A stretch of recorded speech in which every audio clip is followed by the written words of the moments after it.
¿Qué tal? Pues bienvenidos a todos, a todos. Vamos a continuar con este curso.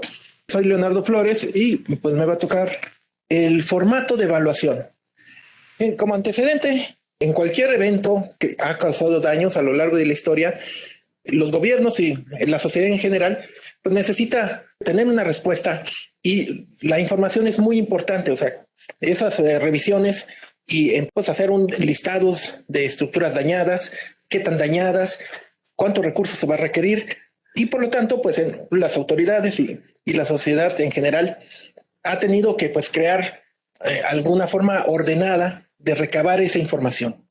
Entonces, por muchos años ha habido prácticamente en cada desastre, en cada sismo, en este caso que nos interesa la parte sísmica, pero también otros tipos de desastre, ha llegado a requerirse adaptar algún tipo de formato y se han hecho algunos investigadores, han propuesto guías o algún estudio de qué es lo que se debe de recabar de información cuando ocurre un evento y hay que hacer una revisión para que todos tengamos la misma información. Es decir, si pudiéramos tener un experto, un especialista en ingeniería estructural que revisara cada uno de los inmuebles, pues con su juicio estaría pues, dando las recomendaciones, haciendo la clasificación. Sin embargo, cuando hay un desastre mayor a gran escala, pues requerimos mucha ayuda, digamos, muchas manos, y aquí hay que organizar para homogeneizar los criterios y facilitar esa recabación de información para tomar las decisiones. Bien, entonces, aquí pues vamos a ir aterrizando ya un poco más la parte que se estuvo viendo en toda la mañana de hoy, la parte teórica, con algunos formatos. Como les digo, existen varios formatos, algunos gobiernos han creado los formatos, luego se adaptan o si hay un evento en otra parte, pues sí, se actualizan para poderlos usar. Aquí en el CEPRED, hace algunos años, se planteó pues, la necesidad de tener pues, algún formato para recabar la información y facilitar esta clasificación de la seguridad de una estructura. Entonces, se trabajó, realmente se revisaron ejemplos de varios países, incluso también que se han usado en México en eventos anteriores. Por ejemplo, después del sismo de 1985 en la Ciudad de México, pues se usó un formato para recabar la información o en algunos otros eventos. O bien en sismos que también de años anteriores o en otros países. Entonces se propusieron, primero se propuso un formato reducido a 3 cuartillas, o sea, 3 páginas, tamaño carta. Porque había formatos de 20 páginas para un solo edificio. Imaginen tener tanto volumen de papel con tantas preguntas y tanto que recabar. Entonces se hizo esa primera versión. A lo largo de algunos años se fue viendo que pues todavía quedaba un poco grande esas 3 páginas. Y entonces se hizo este trabajo, lo que ven en pantalla, se compactó a una sola cuartilla, incluso sobró un poco de espacio hasta abajo que se dejó pues para el croquis del inmueble, que también es un dato muy importante al recabar la información de una estructuración, de una edificación. Como pueden ver, está dividido en varias secciones. Realmente diseñar un formato como este pues requiere 2 partes. Una, por supuesto, la parte técnica, la información mínima necesaria para poder recabar y que este sea una herramienta para un uso masivo. O sea, estamos pensando que podría haber cientos o miles de voluntarios con conocimiento de estructuras que estuvieran revisando decenas de miles de construcciones, de viviendas o de edificios después de un desastre mayor. Entonces se planteó este formato que, como ven, tiene estas 4 secciones. Entonces, una de las partes es la información técnica que se va a recabar. Y luego viene otra parte que pues, también es importante, un poco es el diseño gráfico, o sea, acomodar la información, las preguntas en este pequeño espacio que inicialmente es una hoja de papel, ¿no? Ahora, más adelante comentaré de cómo se ha podido automatizar. Vivimos en una época donde tenemos los equipos de cómputo, tenemos la red y podemos compartir información en forma muy rápida. ¿Por qué seguir usando todavía un formato en papel que hay que ir llenando a mano? Realmente se ha discutido mucho la conveniencia de tenerlo en papel o tenerlo ya automatizado. Y a fin de cuentas, pues la base es una información acomodada en un documento como este, en forma muy compacta.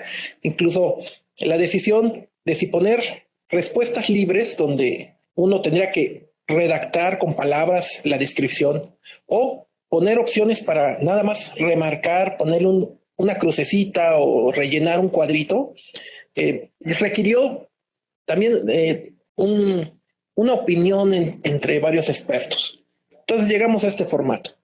Bien, tenemos información general, sistema estructural, que es la descripción del sistema estructural, y en el caso en que estemos revisando una estructura dañada, pues tenemos algo muy compacto, muy breve, para señalar cuáles son los daños más notorios, más críticos. Y como les decía, se deja un poco de espacio para hacer un dibujo del inmueble, que si bien si esto se reproduce en fotocopias, por ejemplo, se puede usar la parte de atrás de la hoja para hacer los esquemas necesarios. A futuro, si necesitáramos agregar o agrandar un poco los datos, la parte de los datos, pues podríamos ir reduciendo ese espacio de hasta abajo. Digamos, es un espacio que dejamos un poco de comodín. Bien, vamos a ir viendo, por supuesto, cada uno de estos puntos y ligándolo con lo que ya se explicó en las sesiones anteriores. Lo primero, fundamental, si vamos a revisar y a obtener datos de una edificación, pues es ubicarla, saber dónde está. Entonces se tiene aquí pues, la fecha, las coordenadas, la dirección. Si lo pueden ver aquí abajo, o si no, en los archivos que se mandó previamente como lectura del curso, ahí viene en PDF este formato para que lo pudieran ver con más detalle, incluso imprimirlo, que es la idea, ¿no? Poderlo tener. Entonces, como pueden ver aquí, usemos el apuntador. Aquí tenemos la fecha y las coordenadas geográficas son muy importantes, aunque se pide la dirección, que normalmente es suficiente para ubicar. Pues tener ubicado en coordenadas es muy importante, permite incluso un manejo rápido de mucha información en forma geográfica. Entonces sería colocar la latitud, la longitud y el dato de la elevación sobre el nivel del mar.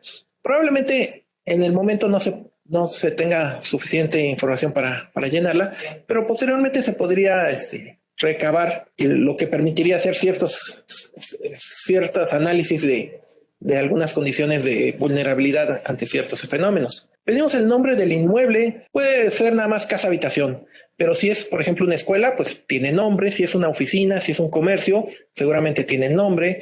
Si es un edificio de departamentos, a veces están nombrados el edificio ABC, etcétera. Pide la calle, la colonia, código postal, la localidad, etcétera, ¿no? Delegación, que ahora es alcaldía en la Ciudad de México, o bien el municipio, y el estado. La referencia para ubicarlo cerca de la iglesia o junto al río, o alguna descripción que ayude a la ubicación. Y pues el nombre del contacto. Aquí ya tenemos que manejar el asunto de los datos personales. Bueno, toda la información es de un inmueble, pero sí necesitamos pues, tener algún contacto con alguna persona, correo electrónico o teléfono. Ahora vamos a ver un poco más a detalle la siguiente sección. En el caso de la localización, lo ideal es tener un equipo de GPS, de posicionamiento global. Pues a falta de se puede usar pues herramientas como incluso hasta los teléfonos celulares actuales pues tienen GPS y pueden localizar y ubicar las coordenadas de donde estamos. Aquí, por ejemplo, bajando una aplicación que se puede bajar gratuitamente del Google Earth o en el Google Maps, hay la forma de ubicar con el plano de la localidad, ubicar el edificio, viendo las calles, viendo las azoteas, no hay mucho problema de geolocalizarlo, o como les decía, con los teléfonos celulares, con aplicaciones como mapas, ahí aparece dónde estamos parados. Y aquí, ya una vez teniendo esto, podemos sacar las coordenadas que nos las da el mismo sistema. Si bien no es, digamos, un procedimiento así riguroso, pero es suficientemente aproximado para distinguir posteriormente, por ejemplo, aunque tengamos un error de algunos metros en la posición exacta, pero podemos distinguir un edificio de otro y ayuda mucho a esta localización. Bueno, en esta parte el uso, digo, lo de menos es auto entendible aquí que si es vivienda o si es oficina, pues se marca el cuadro respectivo. ¿Para qué queremos el uso? Esa sería la pregunta. Si se hace un modelo matemático para la seguridad estructural del inmueble, el nivel de cargas, de pesos que va a estar sobre los pisos de la construcción es diferente para cada tipo de uso. Entonces, adicionalmente, pues nos da la idea qué implicación en las pérdidas económicas o en aspectos sociales, incluso culturales, tendríamos, ¿no? Por ejemplo, si es escuela, si es comercio, si es oficina. Como ven, está muy compactado, ya que podríamos desglosarlo, pero ocuparía mucho espacio.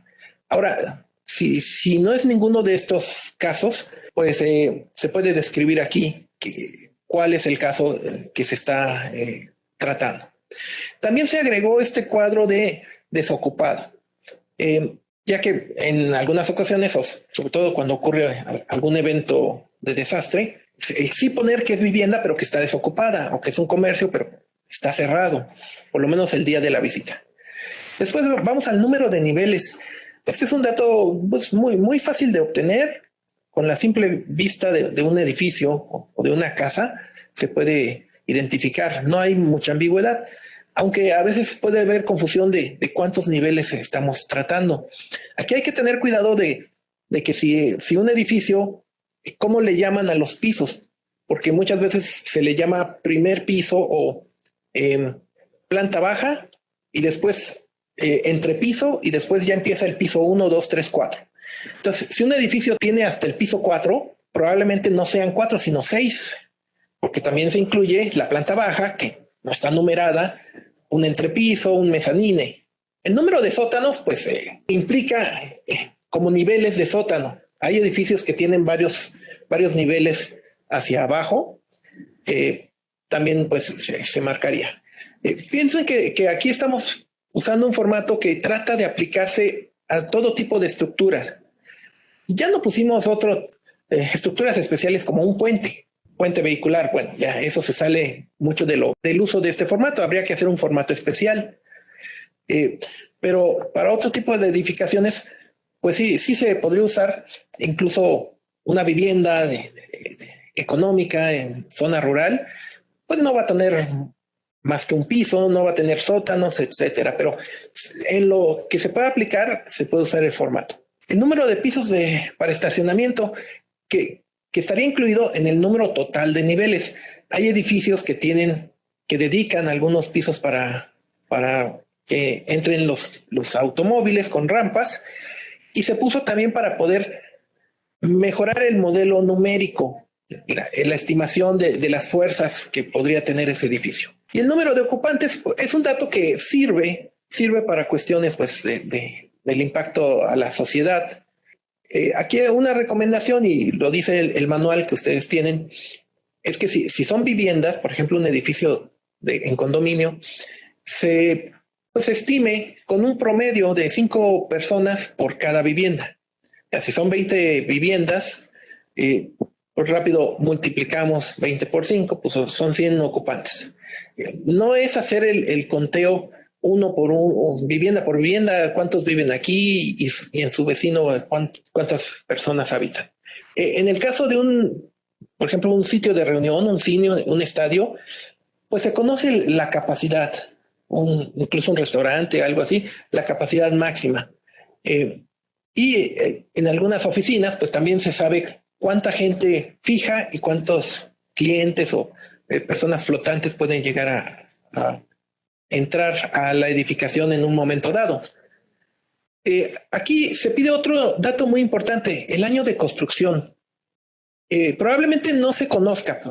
Es muy común que no se conozca el año exacto de construcción, pero si no se conoce hay que poner un año aproximado. Puede ser que nos digan los ocupantes, no, pues el edificio tiene pues, más de 50 años. Bueno, pues más o menos ponemos una fecha aproximada, no tiene que ser exacto. La intención de saber el año de construcción es saber qué reglamento de construcción existía y qué criterios se usaron cuando fue construido. Ustedes vieron en la presentación, una de las presentaciones anteriores, una columna con un refuerzo hecho con un reglamento de los años 60 y otra columna hecha con un reglamento que es como el actual, que tenía mucho más refuerzo. Entonces, saber el año de construcción permite evaluar qué tan vulnerable es, sobre todo porque al paso del tiempo los reglamentos han ido mejorando y normalmente se ha visto que requieren estructuras más resistentes de lo que se pensaba antes. Normalmente, cuando cambia un reglamento, se ha cambiado a exigir más resistencia, mayor capacidad de las estructuras. En ocasiones sí se ha relajado, llega a haber cambios de reglamento donde ya no se pide tanto como antes porque ya se conoce mejor el diseño de las estructuras. También está esta parte de daño severo. Si en algún evento hubo un daño que le causó daños, pero no un sismo o algún evento que le causó daños y que tuvo que ser reparado, y por eso dice rehabilitación, que vamos a entender cualquier tipo de reparación, principalmente estructural. Y las dimensiones que nos pide aquí, ya es un dato que sí hay que llevar una cinta métrica o un distanciómetro y tomar algo de la información. El área exacta construida depende de muchos factores porque podemos tener una planta que tenga entrantes y salientes. Entonces no es tan fácil como multiplicar el largo por el ancho. Sin embargo, con estos dos números, tantos metros de frente y tantos metros de fondo, rápidamente tenemos una estimación de qué masa, de cuántas toneladas pesa cada piso de ese edificio. Después viene una sección. Todo esto, me regreso aquí un poco. Estamos viendo estas secciones que están en la primera parte, que es la información general. Nos vamos aquí a la topografía. Bueno, aquí también hay si existe elevador, si hay escaleras de emergencia. Recabar esa información puede ser muy útil para procesar de una base de datos muy grande recabada. Como ven aquí la topografía nos pregunta si se clasifica en planicie o que está en una ladera, o sea que el terreno está inclinado, o si está en una ribera, o sea, en la orilla de un río o de un lago, o de la costa, que sería el mar, si está en el fondo de un valle, o un caso especial, si se sabe que está sobre depósitos lacustres, o sea, un antiguo lago. En este caso seguramente sería planicie y simultáneamente depósitos del lago. Esta pequeña clasificación puede ser muy útil porque podríamos no solo revisar casos de vulnerabilidad por sismo, sino que pudiera haber problemas por inestabilidad de laderas o incluso por inundación. Si está cerca o en la orilla de un río, pues ya tiene una posibilidad de que pudiera sufrir daño en algún momento por inundaciones, como por ejemplo, ¿no? Bien, entonces ahí regresamos a esta diapositiva y en cuanto al El número de niveles, como se los mencionaba, aquí hay un esquema aquí en medio, en la parte de abajo. Pueden tener nombre como planta baja, piso medio, y empieza la numeración. Bueno, entonces nosotros vamos a tomar el número total de niveles y a veces hay un apéndice en la azotea. Le llamamos apéndice a un pequeño cuartito o una estructura de tamaño pequeño que no es representativa de todo el entrepiso. Entonces, este no se tomaría en cuenta. Puede ser la salida de las escaleras o también ahí se ubican tinacos o tanques de agua o algún elemento así. Ese no contaría. Entonces aquí tendríamos, por ejemplo, 4 pisos, 4 niveles para ser más correcto. Y aquí viéndolo en planta, como les decía, sabiendo el frente y el fondo, se tiene una estimación inicial del área construida, aunque pueden tener estas entrantes, tener patios que no se deberían incluir en el peso del edificio. Se agrega una pequeña sección donde se pide algo de información sobre la parte del drenaje, ¿no? Y esto se agregó precisamente para tener algo de datos para otro fenómeno que es el fenómeno de inundaciones, junto con la existencia de un río o de una presa cercana, pero también por intensidades de lluvia en la localidad, se puede evaluar qué tanto podría haber este problema de inundaciones. Entonces se pregunta si tiene alcantarilla, y a qué distancia, a cuántos metros está la alcantarilla pluvial. Bueno, si hay un vaso regulador o una presa cercana, y si es cabeza de atarjea, o sea, donde termina la tubería, y aquí se explica si ya no hay pozos, o sea, las coladeras estas que son circulares en medio de la calle, que vemos una tapa circular, son los pozos de ventilación o pozos de visita.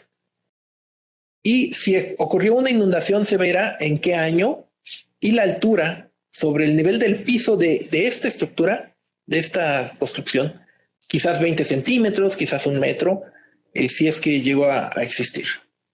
Bien, pasamos, ya después de las características generales, pasamos a la parte estructural. Entonces, el sistema estructural va a estar descrito por estas secciones. Esta parte ya lo puedo ver un poco más rápido porque ya se vio en las anteriores presentaciones, se dio con bastante detalle lo que son los marcos, que sería una estructura compuesta por columnas y traves que forman estas retículas. Si son de concreto o si son de estructura de acero. También si tiene el sistema, aparte de tener columnas y traves, tiene diagonales, que se le llama también un contraventeo. Aquí hay una foto donde están en la fachada o en parte interna. Para los materiales, sobre todo para vivienda, pero también otras construcciones, si los muros son de concreto, hay casas de concreto, aunque un muro de concreto pues es más caro que la mampostería, pero en algunos desarrollos de cientos de viviendas se llegan a hacer de concreto porque es más eficiente, se avanza más rápido en la construcción. Muros de mampostería que puede ser confinada, que tiene castillos en las esquinas, en intersección de muros y en puertas y ventanas, o con refuerzo interior. Si no se ven los castillos, pero las piezas son huecas, es muy probable que tenga el refuerzo en el interior de esas celdas. Y también tenemos casos de muros, o más bien construcciones con materiales débiles, como puede ser el adobe o el bajareque. El bajareque es un enramado, una rejilla de ramas o de madera recubierto de lodo. Entonces, en el formato, ¿cómo se pone? Vean que aquí se ha distinguido en 2 direcciones, la dirección X y la dirección Y. Lo más común es que si el edificio es de marcos de concreto, tenga marcos de concreto tanto en la dirección de la calle, como en la dirección hacia el fondo, o sea, en dos direcciones. Pero hay ocasiones en donde sí se mezclan y podríamos tener, digamos, en la dirección principal marcos de concreto, pero en la otra dirección muros de concreto. Digamos, en X marcos y en Y muros. Por eso se hizo esta distinción. Ahora, esta ubicación XY, si me regreso un poco aquí al croquis, se pide que se tome la fachada principal, que sería la que da a la calle, como dirección X, y la otra dirección Y. Además que se dibuje esto en el croquis. Entonces, ya sabemos cuál es la X y cuál es la Y. Y entonces podríamos tener aquí ubicado y marcado cuando cada tipo de sistema estructural, marcos de acero, marcos de concreto, columnas y losa plana. La losa plana es la que no tiene vigas. Y si tiene contravientos, claro que sí, si tiene contravientos, pues debe de tener marcos. Entonces aquí puede marcarse que tiene marcos, pero adicionalmente tiene contravientos. Pero ¿en qué dirección? Puede ser que solo tenga contravientos en X, o que tenga en Y, o que tenga en ambas.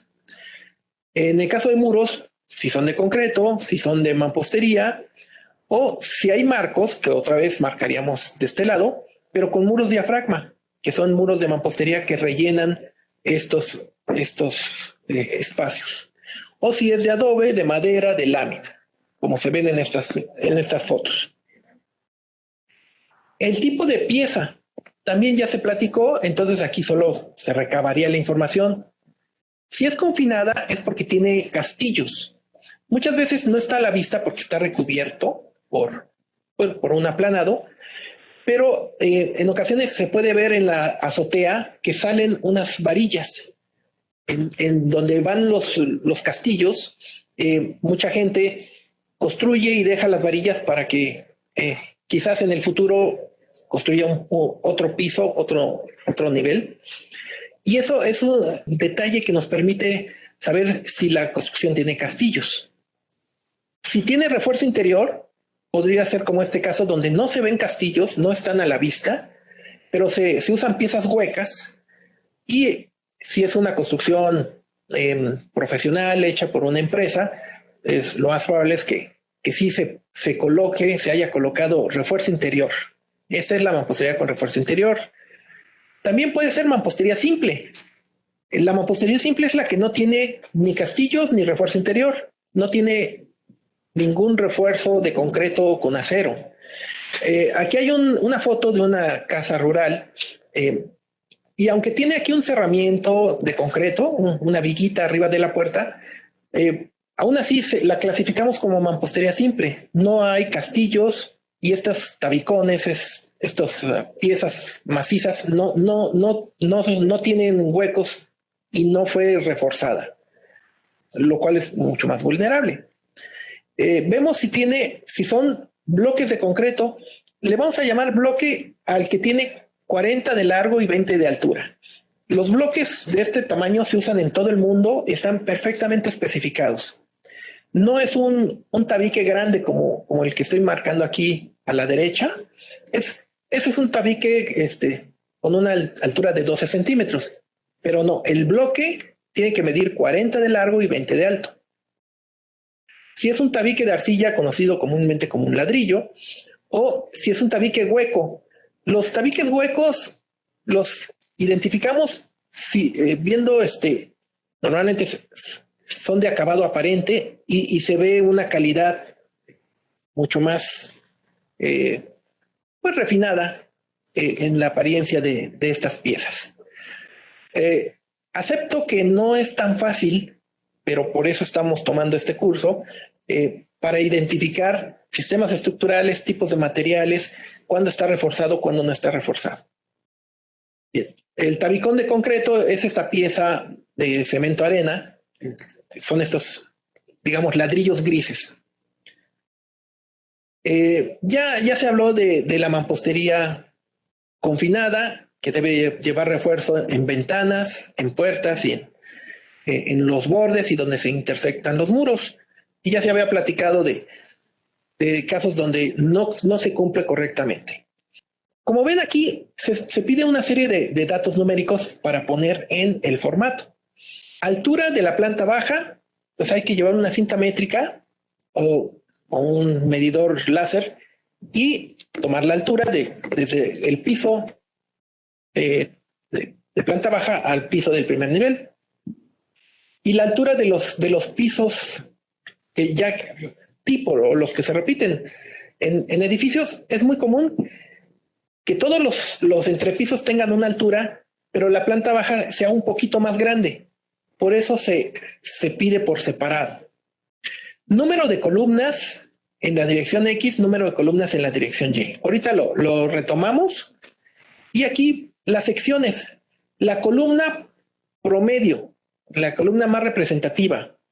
Aquí habría que marcar si es cuadrada o es una sección I o H, o incluso una sección circular. P y H sería, como se ve aquí, la base y la altura. Si es circular, basta con poner un solo dato. Si es una sección I o una sección H, la base sería esta y la altura sería esta letra D, que se maneja como peralte. Igual si es trave si es una trave, normalmente no se hacen traves circulares, pero sí se hacen columnas circulares. Y ven, aquí hay otras secciones. Bien, y también se pide la longitud de los muros. Este punto es el que nos lleva más tiempo porque sí hay que hacer un croquis y tomar medidas. Si no se obtienen esas medidas, no se va a poder llenar esta información. Para la cimentación, si es a patas aisladas o corridas, cimiento de piedra, o si es una losa de cimentación. También puede ser cimentación profunda. La verdad, se ha discutido mucho si se tiene vale la pena tener esta información de la cimentación, porque es muy difícil de saber cuál fue la solución, porque no está a la vista, está oculto. A menos que tengamos los planos o que el dueño del edificio o de la vivienda nos informe cómo fue construido, porque lo vio, porque él lo construyó, sabríamos. Pero muchas veces lo que hay que poner es no se sabe. Si no tenemos la certeza de cómo es la cimentación, pues tendremos que poner que no se sabe cuál es. Pasamos a la vulnerabilidad. Ya se platicó mucho sobre esta cuestión, sobre todo para sismo. Cuando es irregular el edificio, se comporta mal durante un sismo y puede tener problemas. Para distinguirlo aquí, se pide la posición del edificio dentro de la manzana. Déjenme ver, aquí está un ejemplo. Puede ser en la esquina, en medio del edificio, o puede estar aislado, lo que significa que no tiene edificios a corta distancia alrededor. Bien, entonces, en esquina, en medio o aislado. También la posición de los cubos de escalera y de elevador. Esto es fácil de ver, se hace el recorrido. Si es una casa habitación, pues también tiene escaleras, aunque aquí ya no es tan pues, relevante, pero en un edificio de muchos pisos, ahí sí puede ser bastante crítico. Aquí se ve un dibujo. Durante un sismo se puede torcer el edificio.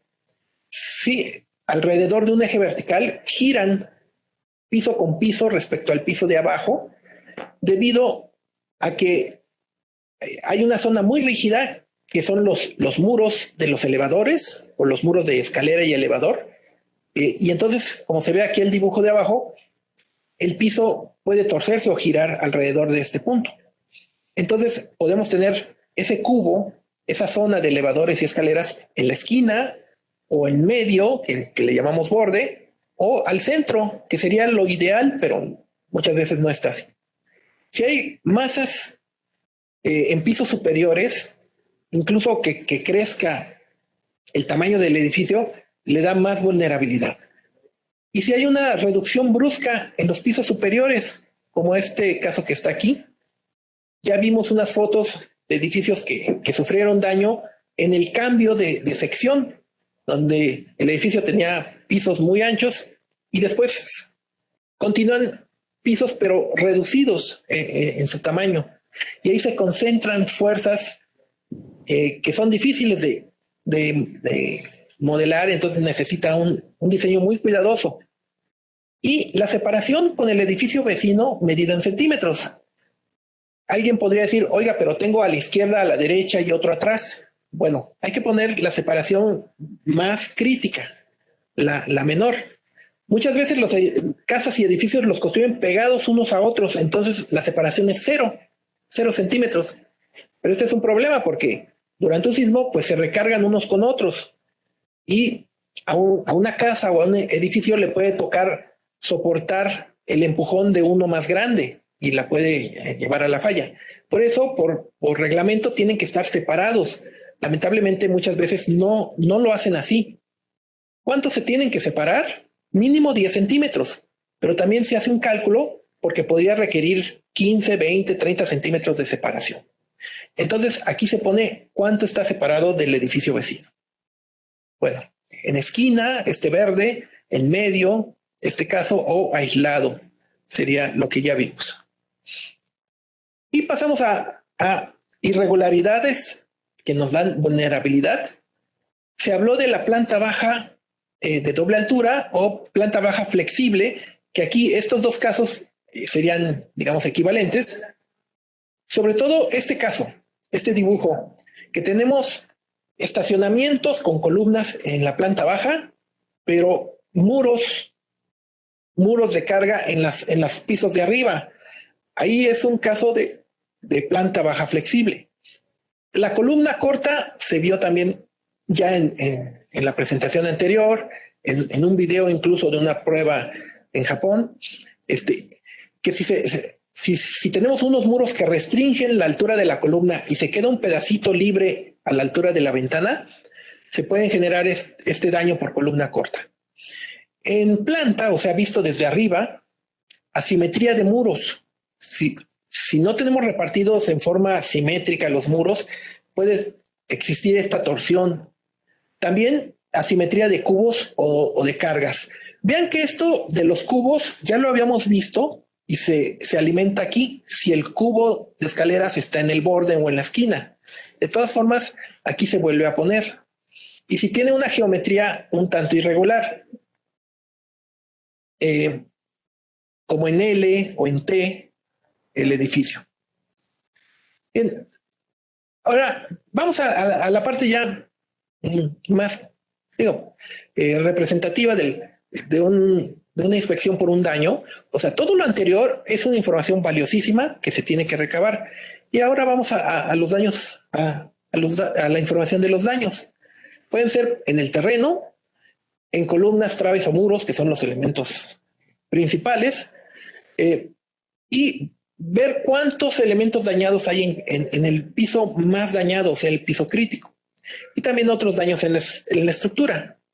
Bien, como ven, aquí hay una sección, como una matriz de columnas y renglones. Entonces dice columnas. Si la columna tuvo colapso o tuvo grietas de cortante, que son las que están inclinadas aquí a 45 grados, o grietas por flexión, que son horizontales en columnas. Aplastamiento del concreto, pandeo de las barras, o sea que no solo se quede pelón la barra a la vista, sino que también se salga de su vertical, como en esta foto. O si es de acero, pandeo de placas. Y también puede haber falla de soldadura. Lo mismo para traves y para muros de concreto.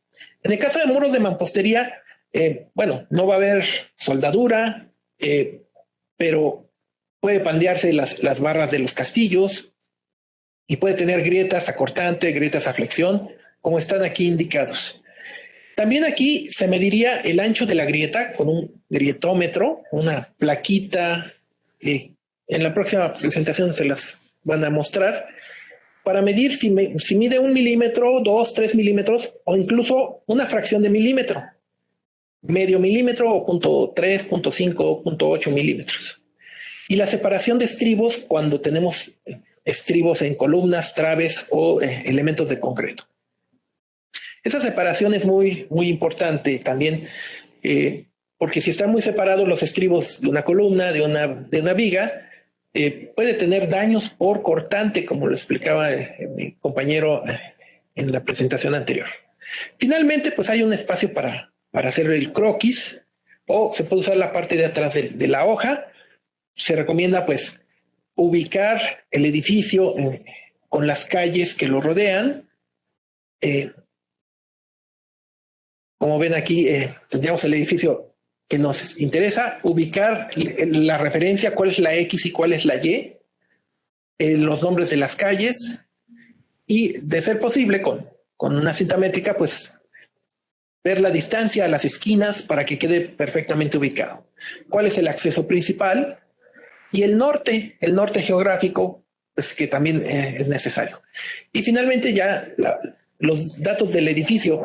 Esto pues no parece un croquis, es un plano a escala, pero hay que asemejarnos lo más posible a este dibujo. El sistema de referencia, cuál es la X y cuál es la Y. Podemos numerar los ejes, poner dónde está el norte y ubicar los elementos estructurales, columnas, muros, y poner las distancias a los elementos. Bien, entonces la idea de este formato que vimos durante esta sesión brevemente, pues es que se pueda imprimir, sacar copias y empezar a usar y quizás después capturar cada día en la noche o después de varios días se hace la captura. Aquí, como ven en pantalla, no solo hay una versión que se puede imprimir en papel, se ha pensado, por ejemplo, en hoja de cálculo de Excel, si notan aquí, tenemos las herramientas del Excel, se han hecho algunos ejercicios de automatizarlo y espero que noten que coincide casi idéntico al que está en papel, pero donde se van poniendo, ya sea se captura la información o se pone una X, una cruz o se le da clic con el ratón para reproducir esta información, pero que quede capturada en una forma ya digital y que se pueda juntar la inspección de decenas o de cientos de voluntarios y ir teniendo en pocas horas una base de datos. Y pues también se ha hecho otras posibilidades, ¿no? Por ejemplo, algunas aplicaciones que ya en nuestros días podemos correr en teléfonos celulares, en tabletas, con acceso a Internet, y pues que nos permitirían ir no solo capturando en vivo, en el momento, la información, sino que esa información se estaría subiendo a Internet en tiempo real. Y esto haría prácticamente instantánea el levantamiento de la información. Bien, con esto doy por terminado esta breve presentación y estoy a sus órdenes por si hay preguntas.